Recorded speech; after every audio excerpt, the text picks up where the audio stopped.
Assalamu alaikum, my beloved pupils. This is me once again, your favorite Hamza sir, and welcome to my another English grammar class. Today's class, I would like to discuss about the voice sense, our light active to passive of imperative sentence. আজকে আমরা imperative sentence এর active to passive করব, ঠিক আছে? অর্থাৎ active থেকে passive এর voice sense-টা কিরকম টাইপের হয় সেটা একটু করব। তো আমরা ইম্পারেটিভ সেন্টেন্স বিভিন্ন টাইপের দেখে থাকি। বিভিন্ন টাইপের মধ্যে অন্যতম হচ্ছে শুরুতে দেখা গেছে মূল ভার্ব থাকে, শুরুতে লেট থাকে, তাই না? যদি শুরুতে এরকম মূল ভার্ব থাকে তারপরে যদি অবজেক্ট থাকে, সেগুলোকে প্যাসিভ করার ক্ষেত্রে আমরা শুরুতে আনবো হচ্ছে লেট, তারপরে আনবো হচ্ছে অবজেক্ট, তারপরে আনবো হচ্ছে বি, তারপরে মূল ভার্বের পাস্ট পার্টিসিপল ফর্ম। আমরা একটু এক্সাম্পলে চলে যাই, যেমন এখানে আছে যে ডু দ্য সাম, শুরুতে মূল ভার্ব আছে ডু, তারপরে দা সাম হচ্ছে অবজেক্ট। এটাকে যখন আমরা প্যাসিভ করব, অ্যাক্টিভ থেকে প্যাসিভ, তখন হবে কি let the sum be done. শুরুতে আনলাম হচ্ছে লেট, তারপরে হচ্ছে কি অবজেক্টটা, তারপরে হচ্ছে আমরা স্ট্রাকচার অনুসারে বি আনলাম, তারপরে হচ্ছে ভার্বের পাস্ট পার্টিসিপল ফর্ম আনলাম, ঠিক আছে? Let the sum be done. Same আরেকটা দেখি, ডু ইউর ওন ওয়ার্ক। এখানে ডুটা হচ্ছে মূল ভার্ব, ইউর ওন ওয়ার্ক পুরোটা হচ্ছে একটা ফ্রেজাল সাবজেক্ট। এটাকে যখন আমরা অ্যাক্টিভ থেকে প্যাসিভ করব, শুরুতে আনবো হচ্ছে লাইট, তারপরে হচ্ছে অবজেক্ট, তারপরে হচ্ছে আনবো বি, তারপরে আনবো হচ্ছে ভার্বের পাস্ট পার্টিসিপল ফর্ম, ঠিক আছে? তো light your own work be done, active to passive. এবার আসি, শুরুতে যদি লেট থাকে সেই সকল ইম্পারেটিভ সেন্টেন্সকে আমরা অ্যাক্টিভ টু প্যাসিভ কীভাবে করব।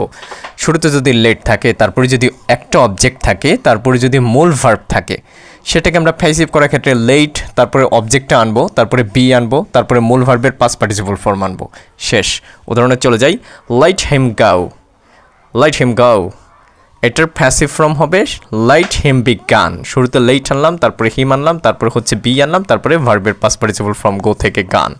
এবার শুরুতে লেট আছে কিন্তু দুইটা অবজেক্ট আছে, একটা অবজেক্ট অন আর একটা হচ্ছে অবজেক্ট টু, এরকম দুইটা অবজেক্ট আছে। সেটার ক্ষেত্রে আমরা প্যাসিভ করার ক্ষেত্রে শুরুতে লেট, তারপরে অবজেক্ট টুটা আনবো, এই অবজেক্ট টুটা আনবো, তারপরে আনবো হচ্ছে বি, তারপরে আনবো হচ্ছে মূল ভার্বের পাস্ট পার্টিসিপল ফর্ম, তারপরে স্ট্রাকচার অনুযায়ী বাই আনবো, তারপরে হচ্ছে অবজেক্ট অন। এই অবজেক্ট অনটা এখানে চলে আসবে, যেটা সাবজেক্টের মতো কাজ করে ইম্পারেটিভ সেন্টেন্সে, ঠিক আছে?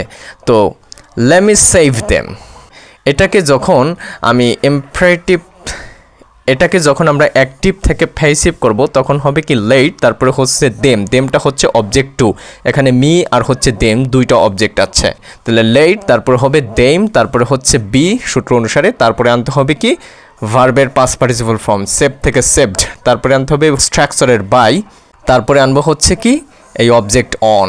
এখানে মি আর দেম হচ্ছে দুটো অবজেক্ট। সেম আর একটা এক্সাম্পলিতে চলে যাই, সেটা হচ্ছে লাইট হিম সাইট। শুরুতে লাইট, তারপরে হচ্ছে আমরা অবজেক্ট টু আনবো, অর্থাৎ এখানে হিম আর ইট হচ্ছে দুইটা অবজেক্ট, হিম হচ্ছে অবজেক্ট অন, ইট হচ্ছে অবজেক্ট টু, আর অবজেক্ট টুটাকে আনবো ইট, ঠিক আছে? লাইট ইট, তারপরে হচ্ছে বি স্ট্রাকচারের, তারপর হচ্ছে সে এর ফার্স্ট পার্টিসিপল ফর্ম হচ্ছে স্যাড, তারপরে হচ্ছে কি স্ট্রাকচারের বাই, তারপরে আনবো হচ্ছে অবজেক্ট অন, ঠিক আছে? Him, light it be side by him.